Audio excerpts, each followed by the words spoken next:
Assalamualaikum warahmatullahi wabarakatuh. Bapak Ibu saudara-saudara sekalian, mengapa ada orang menyembah kayu, menyembah pohon, menyembah bangunan-bangunan kuno? Karena menurut mereka di sana ada hantu yang bisa memberikan mudarat. Atau kalaupun bukan hantu dalam artian negatif, ada dalam artian positif, Holy Ghost dalam bahasa Inggris. Holy itu artinya suci, ghost artinya hantu, hantu suci. Masya Allah. Setelah Injil di dalam bahasa Inggris, kitab Wahyu tentang Holy Ghost, di mana-mana orang menerjemahkan hantu suci. Karena ghost itu artinya hantu dalam bahasa Inggris. Dalam bahasa Yunani disebut dengan pneuma. Pneuma itu artinya hantu. Nah, kalau dalam bahasa Indonesia diterjemahkan hantu suci, orang tidak mau mengikut Injil. Orang tak percaya karena hantu itu sangat negatif. Tetapi di Inggris tidak negatif karena ada hantu suci, Holy Ghost. Akhirnya kata-kata ghost di dalam KFJ King James Version, KJF King James Version, itu yang terbaru, terjemahan yang paling dipercaya dalam bahasa Inggris, kitab Bible-nya tidak lagi memakai kata Holy Ghost, tetapi diganti dengan Holy Spirit. Diganti dengan katanya Spirit itu lebih pas. Padahal asalnya Holy Ghost, hantu suci. Masya Allah. Kenapa awalnya dalam bahasa Indonesia bisa berarti Holy Ghost itu hantu suci? Karena dalam kamus dilihat ghost itu memang artinya hantu, holy artinya suci. Nah, tapi penerjemah dalam bahasa Inggris cepat-cepat menukarnya karena itu berefek tidak baik bagi terjemahan orang di luar bahasa Inggris. Walaupun kamus bahasa Inggris mengatakan seperti itu, maka ditukar dengan Holy Spirit. Nah, jadi Bapak Ibu saudara-saudara sekalian, yang datang kepada Bunda Maria atau Siti Maryam itu katanya Holy Ghost, hantu suci. Akhirnya dikatakannya Holy Spirit yang datang. Hei Bunda Maria, hei Maryam, yang merupakan anak darah perawan, engkau akan mengandung seorang anak yang bernama Yesus atau Yesus atau Isa dalam bahasa Arab. Tapi bahasa Arab modern menyebut Isa itu Yasu, Yasu al-Basi. Tapi dalam Al-Quran tetap saja sampai hari ini Isa al-Masih, huruf Ain. Jadi bukan Isa tapi Isa. Sanya itu bukan sin biasa, pakai ya, tidak bertitik di ujungnya. Isa. Nah, sebagaimana juga Musa, Isa. Karena itu bukan bahasa Arab, bahasa Ajam, bahasa Ibrani. Nah, Bapak Ibu saudara-saudara sekalian, dari situlah kita mengenal bahwa dahulunya di mana-mana di Nusantara ini, ribuan tahun yang lalu, banyak sekali Holy Spirit atau Ghost, Holy Ghost, hantu-hantu yang disembah orang dalam berbagai budaya. Dalam budaya Melayu disebut Jumbalang, ada disebut dengan Puaka Tanjung, Puaka Teluk. Jadi jin atau ghost atau hantu itu dikenal di budaya Nusantara menjelang Islam masuk ke Nusantara. Dikenal ada yang dipelihara orang, seperti memelihara tuyul, genderuwo. Itu terkenal di Jawa. Dan di Melayu juga ada yang dipelihara orang dalam kisahnya. Dan saya pribadi pernah tinggal di sebuah rumah tua punya seseorang yang dukun yang terhebat, Tinggal di situ. Nah, di situ juga saya mendapatkan informasi bahwa kegunaan orang memelihara hantu Holy Ghost di zaman dahulu sebelum datangnya Islam, bahkan sudah datang Islam masih ada satu-satu orang menggunakannya yang Islamnya tidak kuat. Nah, apa kegunaannya? Yang pertama, memelihara ladang katanya, memelihara sawah. Karena ladang dan sawahnya luas, tak terpelihara oleh pribadi pemilik, dia mohon bantuan hantu atau jin supaya ladangnya itu lebih subur dan tidak diganggu. Itu kegunaannya memelihara hantu itu katanya jin. Yang kedua, kegunaannya adalah untuk pertahanan diri. Apabila dihina orang keterlaluan, apabila dizalimi, dia dapat menggunakan kekuatan spirit itu.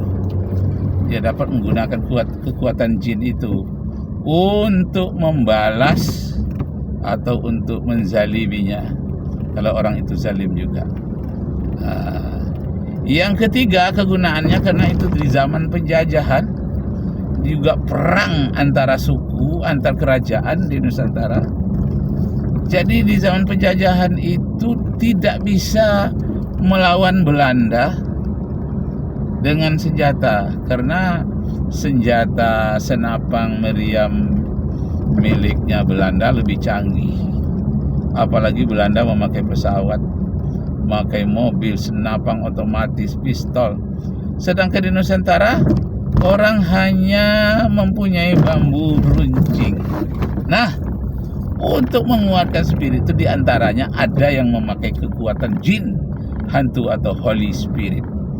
Nah, yang diwariskan oleh nenek moyangnya, ada di antaranya bisa mengirimkan racun. Jadi racun tertentu yang dipelihara, induknya katanya itu seperti cecak. Yang bagian dari kotoran cecak itu, kan ada bagian putihnya itu mengandung racun. Nah, itu kalau ditermakan oleh penjajah Belanda itu, dia akan mati dalam waktu itu juga, dalam waktu singkat, dalam hitungan menit. Nah, dan bisa dikendalikan dari jauh.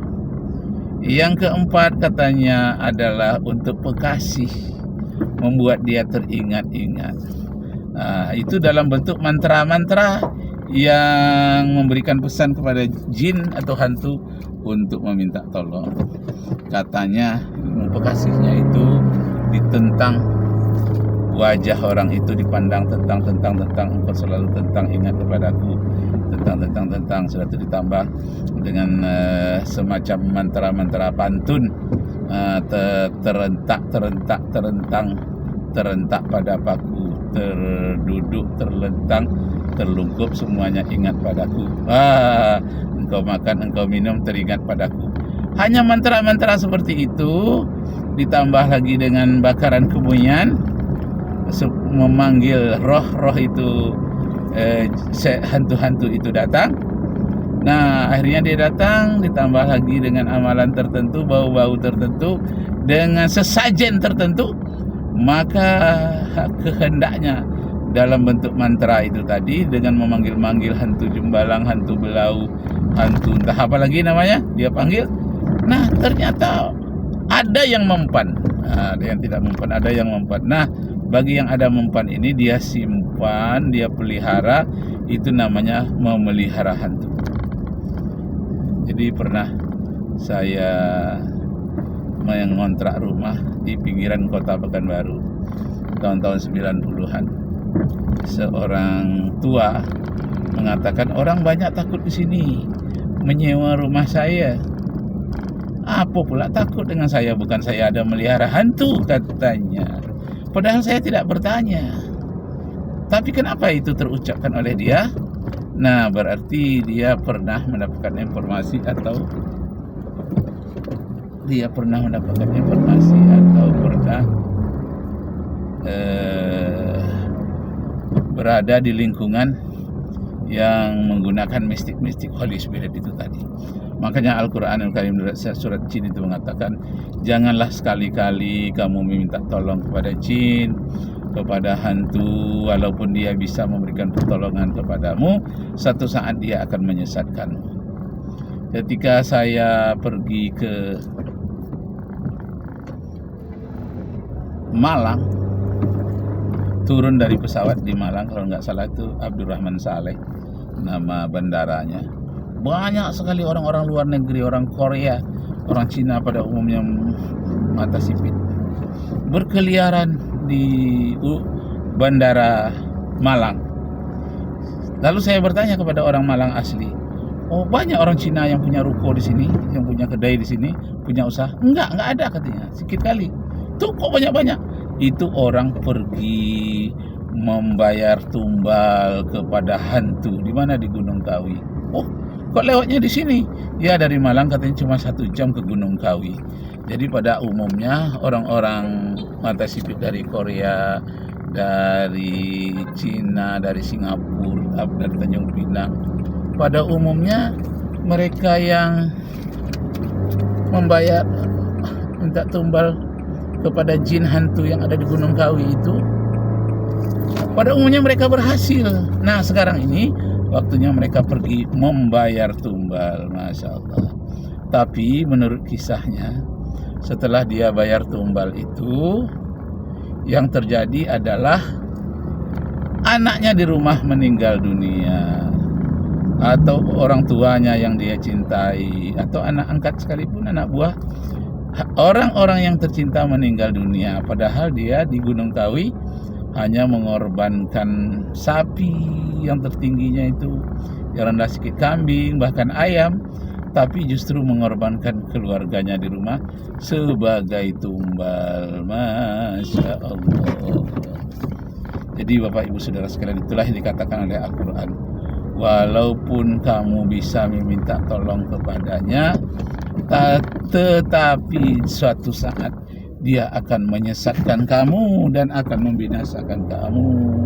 Dia minta darah darimu, daging darimu, dan bermacam-macam jenis darah. Masya Allah, Masya Allah, Masya Allah.